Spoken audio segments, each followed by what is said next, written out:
મૂછું રાખતો, લટ્ટુ કાઢતો, એક નવલા હોનીની જેમ. અને પછી રાત્રે 2:30 વાગે ને એટલે બાપા એમ કે ભગાભાઈ અરુણભાઈને ઠેઠના ઘરે મૂકી આવજો. અને એ જ્યારે ડેલી ખુલ્લી થાય અંદર જાય ને તમને એમ કે હવે જાઓ ત્યારે તમે જાજો તમારી ઘરે. મારો પંચાયતનો સ્વભાવ. ભગાભાઈ હવે તમે ઘરે જઈને શું કરશો? કોઈને ઉઠાડીશ નહીં કે, પણ છાશ ને રોટલી મારા માટે રાખ્યા હોય એ હું ખાઈ લઈશ. છાશ ને રોટલી એકલી ખાઈ તો કે આ ઠંડી રોટલી તો કે આપણે હવે જઠરાગ્નિ અંદર બળે છે.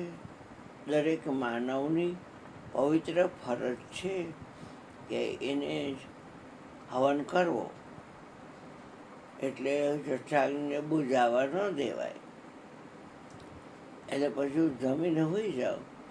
હજી 11, સાડા 11 કેટલા વાગે એટલે મને તમારા બેન ઉઠાડે નહીં, આના દાદીમાં. એટલે કે હું તો પછી સૂતો રહું.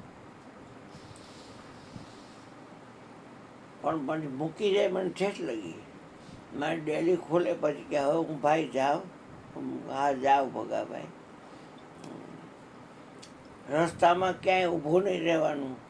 કોઈ બીડી બાકસ માગે તો દેવા ઊભું નહીં રહેવાનું. કારણ કે એ લતો હલકો રહ્યો ને એટલે બાઈને એક જણો મારવા માંડે ને ઓલી બાપાનો જે રસ્તો રહ્યો ને થોરાડા અહીંયા કે છે હરિજનવાસી. હા અહીંયા હવે સારું પેલા હવે સારું સારું પેલા બહુ ઓલું તો ત્યારે એવું કરે કે બાઈના કપડા ભાઈ ફાડ તો અહીંયા ના કૂતરા બહુ ખરાબ હતા. હા કૂતરા એટલે હા.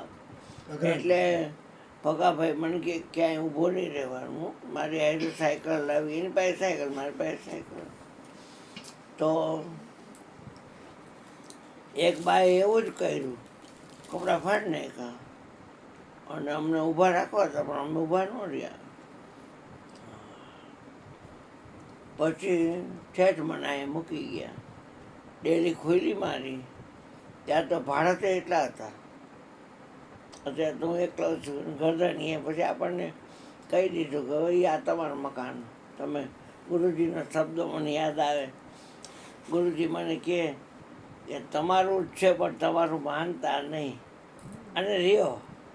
અને જો આ રહી છે આજુબાજુમાં કોઈ નથી ને પછી લાખ જોઈ છે એ લોકોને.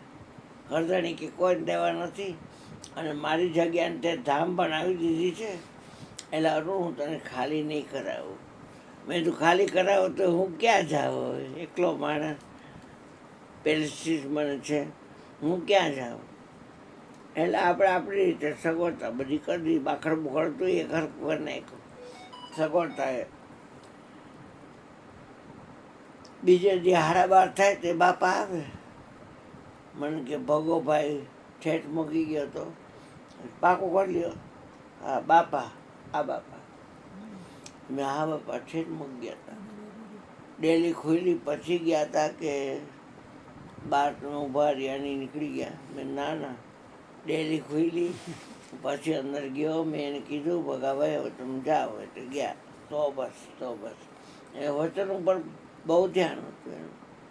અને આ વચનની તો વાત છે. તારે માટે દીકરી આ પતિ છે ને એ તારો પરમેશ્વર. કે મંદિરમાં ક્યાંય નો જાન તો હાલે બેટા. અને આ તારી હગીમાં. અને આ ભૈરો તારો નાનકડો નાનો દિયરી લાકડ લાડકો. બાપભાઈ આવ્યા મયુર. આવો ગોગા, આવો મારો બાપ, આવો બેટા. એ ઉપર